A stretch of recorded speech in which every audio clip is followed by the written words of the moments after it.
राजा परीक्षित ने कह दिया कि मुझे भगवान मिले या ना मिले मुझे कोई फर्क नहीं पड़ता, मुझे सदगुरु मिले। आखिर में माया को भी वहां से मुंह लटका के जाना पड़ा। क्यों? क्योंकि जिसके ऊपर सच्चे सदगुरु की कृपा हो जाती है फिर उसे माया नरक में नहीं डाल सकती।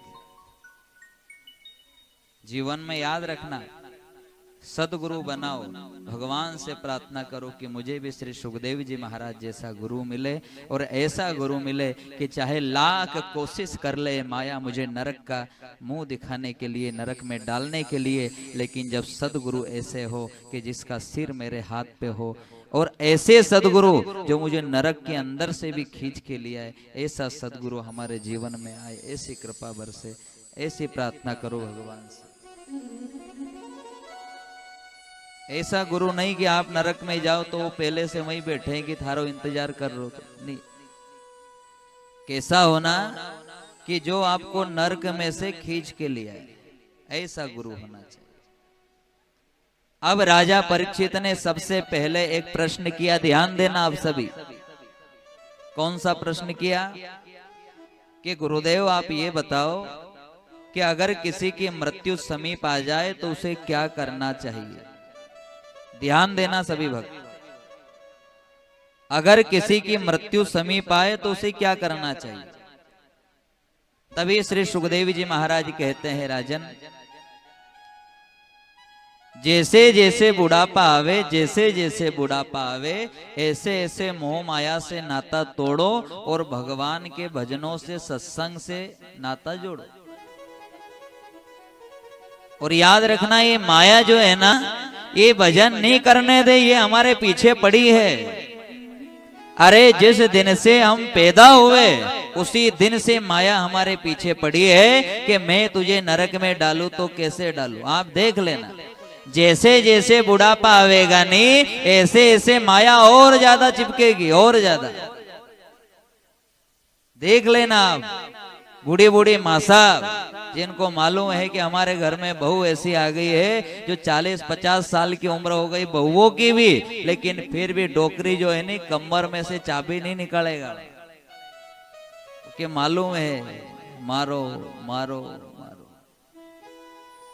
वो मोह तकलीफ दे रहा है, और माया कह रही है कि मेरा एक ही लक्ष्य है कि मैं तुझे नरक में कैसे डालूं। और इधर राजा परीक्षित ने पूछा कि मृत्यु को कैसे सुधारे, तो श्री सुखदेव जी महाराज ने कहा कि जैसे जैसे बुढ़ापा आवे, जैसे जैसे बुढ़ापा आवे, मोह माया से नाता तोड़ो, यानी कि चाबी आबी निकाल के फेंक दो सब।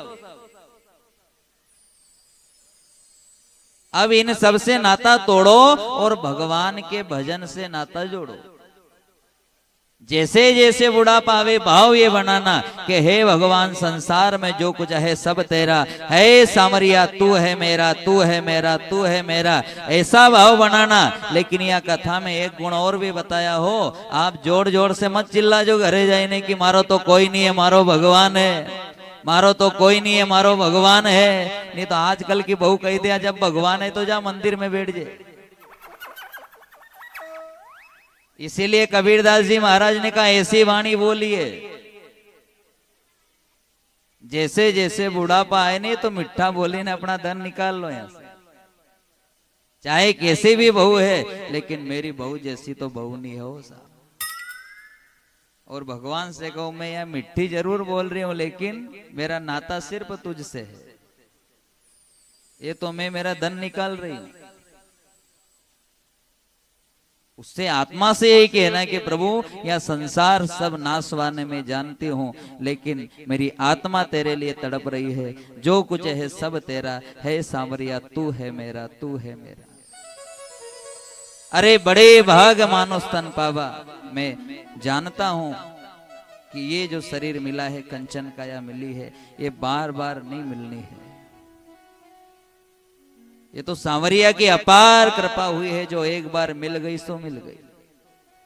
साधु संत भी यही कह रहे कि ध्यान रखना रे। क्यों? अरे मूड मन तू मुद्दतों से सो रहा है, तूने यह भी नहीं सोचा तेरे घर में अंधेर हो रहा है, और लग 84 योनियों को बड़ी मुश्किलों से तय करके जिस घर को तूने ढूंढा है उस घर को तू खो रहा है।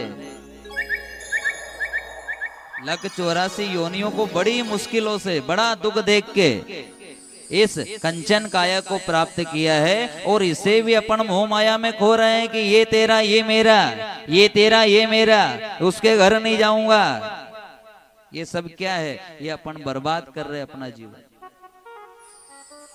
जैसे जैसे बुढ़ापा आवे भाव ऐसा बनाओ कि हे गोविंद, ये संसार ये तेरी माया है, लेकिन याद रखना इस माया में, इस दलदल में बड़े बड़े ज्ञानी, बड़े बड़े संत भी तेरा नाम जाप करना भूल गए, और मैं भी भूल जाऊंगा ये पक्का है, लेकिन तू मत भूलना, तू जरूर मुझे बहु से पार करना। क्यों? क्योंकि तू तो कृपालु है, करुणा का सागर है, दया का सागर है। अरे तूने तो राक्षसों को भी बहु से पार किया है, मुझे भी जरूर करना, और गोविंद जरूर पार करे।